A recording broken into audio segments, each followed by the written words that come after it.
रत्न भंडार मरामती पूर्व श्रीमंदिर कार्यालय प्रस्तुति बैठक शेष होईछि। आज श्रीमंदिर प्रशासक और जिलापाल नेतृत्व में गुरुत्वपूर्ण बैठक बसिथिला। ए बैठक में पुरी एसपी एएसआई वरिष्ठ सेवक नीति प्रशासक प्रमुख उपस्थित रहिथिले। निष्पत्ति अनुसार आसंता 17 तारिखरु आरंभ हेबाकु जाउछि रत्न भंडार मरामती कार्य। तेबे नीति निर्घंट अनुसार रात्र 2टारू द्वार फिटिब। दीपर धूप सरिबा परे प्राय 5 घंटा धरी मरामती कार्य करा जिवो।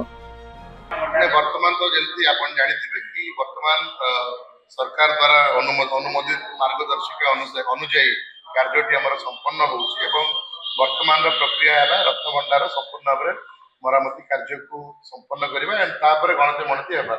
आपण जो प्रसंगटी उठैछथि मे भी से गणति मणति प्रक्रियाटी संपन्न हला पर से प्रसंग ऊपर एप्रोप्रिएट फोरम रे आलोचना है कि निष्पत्ति नि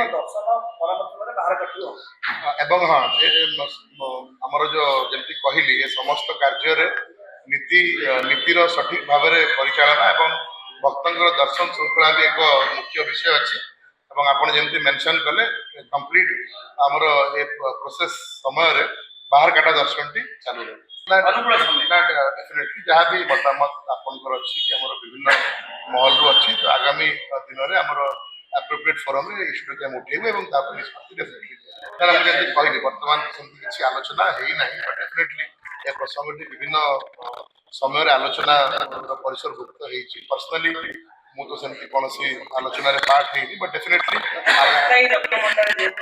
हां मु जंती कहली वंस हमर वर्तमान इमीडिएट ला मार्गदर्शिका गणति मंडल पर्यंत कार्यटी अछि जे संपन्न हला पर आई थिंक एप्रोप्रिएट टाइम हो तापर ओटे निष्पत्ति लेबा डेफिनेटली तापर निष्पत्ति नेबाटा उचित एवं वंस ए रत्न भंडार गणति मंडल कार्य संपन्न हो सुरकुर भाव में ता ऊपर डेफिनेटली निष्पत्ति लिया हमर प्रवासी भारतीय दिवस यदि मंदिर कथा कहबा तो सुरकुर भाव में हमें समस्त दिन अछि विभिन्न स्लॉट गुडी को अछि जोडा कि पैकेज हिसाब रे हमर पीबीडी रो डेलीगेट्स को प्रोवाइड करा दे से आसी कि प्रभु श्री जगन्नाथ को दर्शन करि परिबे से निगरी आलोचना हला। तद व्यतीत यदि जिलार कथा कहबा तो हमर जिल्ला रे विभिन्न हमर पूरी शहर रे 1500 रु 1600 डेलीगेट्स पई ऑप्शन अवेलेबल करा जायछि अराउंड 51 होटल्स रे। तत् सहित आपण हमर जो अछि विभिन्न जगह रघुराजपुर कोंतु कोणार्क सन टेम्पल कोंतु पुरी जगन्नाथ मंदिर कोंतु सातपड़ा कोंतु तो विभिन्न स्थान रे मध्य प्रस्तुति करा जायछि एवं डेलीगेट्स मध्य विभिन्न पैकेजेस रे ए समस्त स्थान को विजिट करिवे एवं तार केमिति अप टू मार्क हम करिवे ता ऊपर विभिन्न टीम्स द्वारा स्वतंत्र भाव कार्य चली।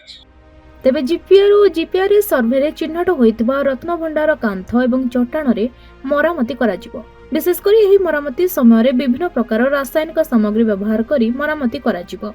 एही मरामती समय रे एसओपी को कड़ाकड़ी पालन करा जिवो बोली SI deputy conservator Chittaranjan Das कहिसंती।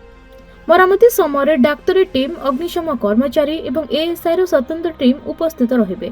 दिन 12:30 पर काम हेबो संध्या जाय चलिबो। तेबे मरामती बेले बाहर काठर भक्त माने दर्शन करिवे काम आरंभ करिवे एंड पुलिस तरफ रु आमे तार पई गोटे स्वतंत्र अरेंजमेंट गोटे करिवु एंड आमे पूरा तरीका रु प्रस्तुत अछु कि जेमती रिपेयरिंग काम एएसआई जेमती भलसे करि पारिबो। आगे देखंतु दुईटा जाक जिंस को प्राथमिकता देई कि बैलेंस करिवार अछि हमकु जोटा कि आमे करिवु। गोटे पटे रत्न भंडार रिपेयरिंग काम जमी भलसे हो एंड तार सांगे आम एटा भी एनश्योर करूँ कि जो महाप्रभुंर भक्त जो मैंने आसबे से दर्शन भी जमी से भलसे महाप्रभुंर दर्शन पाई पारिबे। नीति निर्घंट जमी डिसाइड होती से हिसाब रे ही आम दर्शन करूँ। दिल्ली सीनियर ऑफिसर एही काम को मॉनिटरिंग करियो बोली बैठक पर पुरी जिलापाल सूचना दैछंती। सेहिपरि रत्न भंडार मरामती समय सुरक्षा व्यवस्था और भीड़ नियंत्रण आदि को सुचारू रूपे संपादन करबा लागि पुरी एसपी कहिसंती। सुरक्षा व्यवस्था कड़ाकड़ी करा जिवो सह श्रीमंदिर चारिद्वार एवं रत्न भंडार बाहर पुलिस अधिकारी रहिबे एवं भक्तों को दर्शन को श्रृंखलित करबा लागि पुलिस प्रशासन पक्षरु स्वतंत्र व्यवस्था करा जिवो। पुरीरु सुजित रंजन नायकंकर रिपोर्ट खबर ओडिशा।